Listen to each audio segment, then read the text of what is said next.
नमस्कार. श्री स्वामी समर्थ. बुधवार दिनांक 29 जुलैला आहे गुरुपौर्णिमा. गुरुपौर्णिमा हा दिवस आपल्या गुरुप्रती कृतज्ञता व्यक्त करण्याचा दिवस. प्रत्येकाच्या आयुष्यामध्ये गुरुचे स्थान हे अनन्यसाधारण आहे. आपल्या आयुष्यात गुरुचे स्थान खूप महत्त्वाचे आहे, कारण देव कोपला तर आपले गुरु आपल्याला वाचवतात, पण गुरुच कोपले तर आपले देवसुद्धा वाचवू शकणार नाही.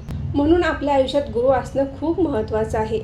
या गुरुपौर्णिमेला आपण श्री स्वामी समर्थ महाराजांना आपले गुरुपद कसे द्यावे, महाराजांना आपले गुरु कसे करून घ्यावे. तुमच्या गावामध्ये जर दिंडोरपंडित स्वामी सेवा केंद्र असेल तर तेथे जाऊन तुम्ही महाराजांना आपले गुरुपद देऊ शकता. परंतु तुम्हाला जर केंद्रात जाणे शक्य नाही किंवा तुमच्या गावामध्ये जर दिंडोरपंडित केंद्र नसेल तर तुम्ही घरच्या घरी सुद्धा श्री स्वामी समर्थ महाराजांना गुरु करून घेऊ शकता. अगदी सोपी पद्धत आहे. महाराजांना गुरुपद कसे द्यावे, कोणता मंत्र म्हणावा, या दिवशी कोणत्या सेवा कराव्यात आणि गुरुपद घेतल्यानंतर कोणते नियम पाळणे आवश्यक आहे, याची सर्व माहिती आपण आजच्या व्हिडिओमध्ये घेणार आहोत. तर व्हिडिओ स्किप न करता शेवटपर्यंत नक्की बघा. नमस्कार मैत्रिणींनो, मी सारिका भक्ती विश्वमध्ये तुमचे मनापासून स्वागत करते. गुरुर् ब्रह्मा गुरुर्विष्णू गुरुदेवो महेश्वरा, गुरु साक्षात परब्रह्म तस्मै श्री गुरुवे नमः. प्रत्येकाच्या आयुष्यामध्ये गुरुचे स्थान हे अनन्यसाधारण आहे. आपल्या आयुष्यात अनेक गुरु येत असतात. त्यातील सर्वप्रथम गुरु म्हणजे आपले आई वडील. त्यानंतरचे गुरु म्हणजे आपले शाळेतील शिक्षक. आई वडील आपला जन्म देतात आणि आपले संस्कार करतात, आणि शाळेतले शिक्षक आपले शिक्षण देतात आणि समाजामध्ये कसे वावरावे याचे देखील शिक्षण देतात. त्यानंतर आपले शिक्षण पूर्ण होते, आपण व्यवसाय करतो, नोकरी करतो, संसारात लागतो, त्यावेळी देखील आपल्या गुरूंची साथ असणे आवश्यक आहे. आपल्या आयुष्यामध्ये अनेक संकटे दुःखे येतात, अनेक परिस्थितींना आपल्याला सामोरे जावे लागते. अशा वेळी आपल्या गुरूंचा हात आपल्या डोक्यावर असणे खूप महत्त्वाचे आहे. तर मैत्रिणींनो, आपण या गुरुपौर्णिमेला श्री स्वामी समर्थ महाराजांना आपले गुरुपद द्यायचे आहे. तुम्ही स्वामी समर्थ महाराजांना गुरु करून घेतले तर तुमच्या आयुष्यातील 90% समस्या ह्या नाहीशा होतील, कारण स्वामी समर्थ हे ब्रह्मांड नायक आहेत. आपण जर त्यांना गुरु करून घेतले तर आपल्या आयुष्यामध्ये सर्व काही सुखकर होणार आहे. तर या गुरुपौर्णिमेला आपण स्वामी समर्थ महाराजांना गुरुपद द्यायचे आहे. तुम्ही केंद्रात जात असाल किंवा तुमच्या गावात केंद्र असेल तर त्या ठिकाणी जाऊन तुम्ही श्री स्वामी समर्थ महाराजांना गुरुपद देऊ शकता. आता तुम्ही केंद्रात जात नसाल किंवा तुमच्या गावामध्ये केंद्र नसेल, केंद्रात जाणे शक्य नसेल, तर तुम्ही घरच्या घरीसुद्धा श्री स्वामी समर्थ महाराजांना गुरुपद देऊ शकता. तर गुरुपौर्णिमे दिवशी आपल्याला सकाळी लवकर उठायचं आहे, आपले घर अंगण स्वच्छ करायचं आहे. त्यानंतर आपण नित्य देवपूजा आटपून घ्यायची आहे. श्री स्वामी समर्थ महाराजांची फोटो किंवा मूर्ती असेल तर फोटोची पूजा करून घ्यायची आहे, आणि मूर्ती असेल तर मूर्तीला या दिवशी अभिषेक अवश्य घालायचा आहे. महाराजांना अभिषेक घालताना आपण स्वामी स्तवन म्हणायचे आहे आणि अभिषेक घालायचा आहे. तुम्ही जर स्वामी स्तवन म्हणणार नसाल तर श्री स्वामी समर्थ असे 11 वेळा, 21 वेळा किंवा 108 वेळा नामजप करत आपण अभिषेक घालायचा आहे. अभिषेक घालल्यानंतर आपण महाराजांना गुरुपद देऊ शकतो. महाराजांना नैवेद्य दाखवायचा आहे. तुमच्या घरी जर गुरुचरित्र ग्रंथ असेल तर त्याचीही पूजा करायची आहे आणि ग्रंथाला देखील नैवेद्य दाखवायचा आहे. सकाळी लवकर तुम्ही अभिषेक घालून गुरुपद घेणार असाल तर जेवण तयार नसेल तर तुम्ही साखरेचा नैवेद्य दाखवला तरी देखील चालेल. आता आपल्याला एक मंत्र म्हणायचा आहे. यासाठी आपल्याला श्री स्वामी समर्थ महाराजांना अभिषेक घातलेले जे तीर्थ आहे ते आपण घ्यायचं आहे. आपल्या डाव्या हाताने उजव्या हातामध्ये चमच्याने 2 चमचे पाणी घ्यायचं आहे. ते पाणी हातात तसेच धरावे आणि आपल्याला एक मंत्र म्हणायचा आहे.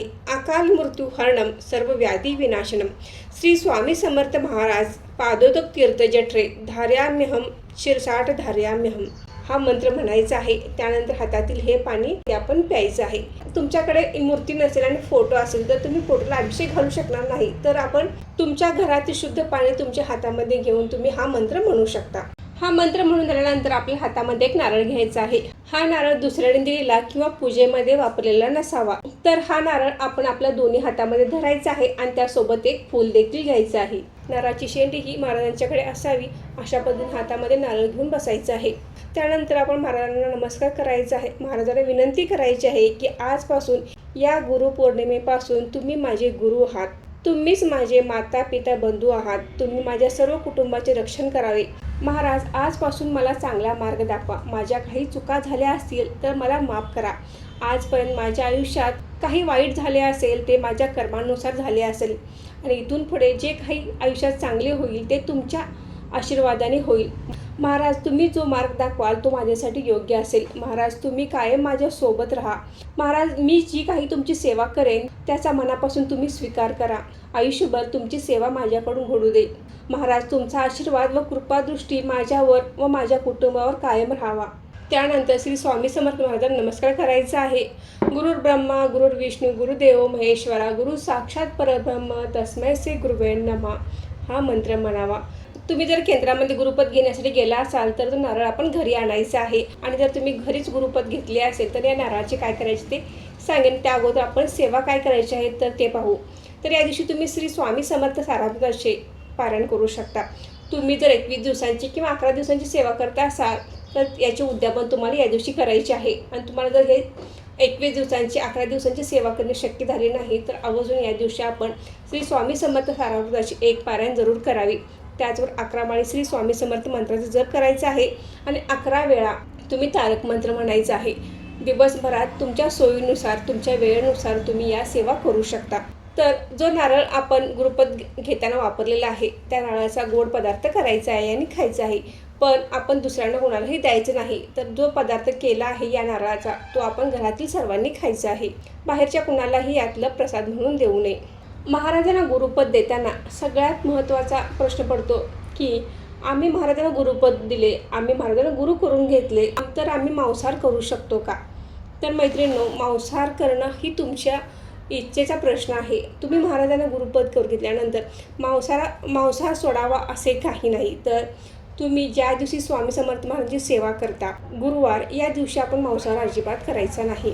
मांसाहार करून श्री स्वामी समर्थ महाराजांची कोणतीही सेवा करायची नाही. तुम्ही मांसाहार करत असाल आणि तुम्हाला वाटत असेल की मी गुरुपद कसे घेऊ, तुम्ही घेऊ शकता. फक्त मांसाहार करून आपण कधीही महाराजांची सेवा करू नका. महाराजांच्या सेवेत आल्यानंतर तुमचा मांसाहार आपोआप सुटून जाईल. एवढी महाराजांच्या सेवेची ताकद आहे. तुम्हाला मांसाहार करण्याची इच्छा सुद्धा होणार नाही. तुम्ही जर मांसाहार करणार असाल त्याबद्दल कोणतेही बंधन नाही. तुम्हाला एक अनुभव सांगितला, महाराजांच्या सेवेत आल्यानंतर आपला मांसाहार हा सुटतोच. आणि त्यानंतरचा प्रश्न म्हणजे आम्ही महाराजांना गुरुपद करून घेतले, आम्हाला नित्यसेवा करावी लागणार का किंवा आम्हाला नेहमी सेवेत राहावे लागणार का? तर असे नाही. तुमच्या वेळेनुसार तुम्ही श्री स्वामी समर्थ महाराजांची सेवा करू शकता. तुम्हाला रोज एक माळ जरी श्री स्वामी समर्थ या मंत्राची करणे शक्य असेल तरी खूप झाली.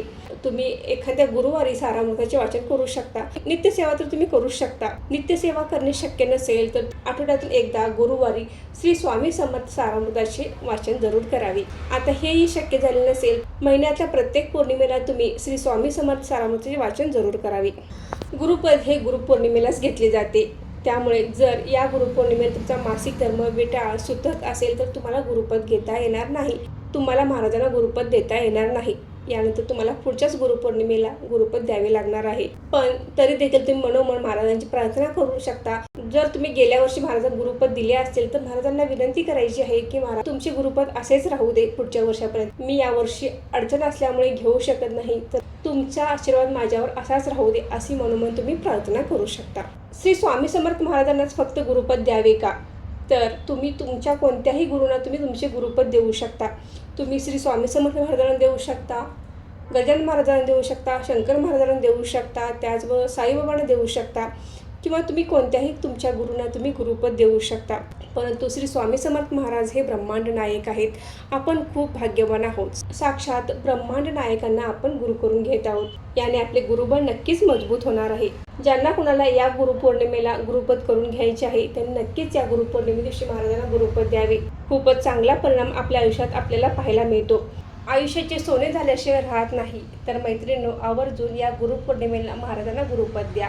तुम्हा सर्वांना गुरुपौर्णिमेच्या खूप खूप शुभेच्छा. तुम्हाला जर माझा हा व्हिडिओ आवडला असेल तर व्हिडिओ लाईक करा आणि चॅनलला सबस्क्राईब करा. धन्यवाद.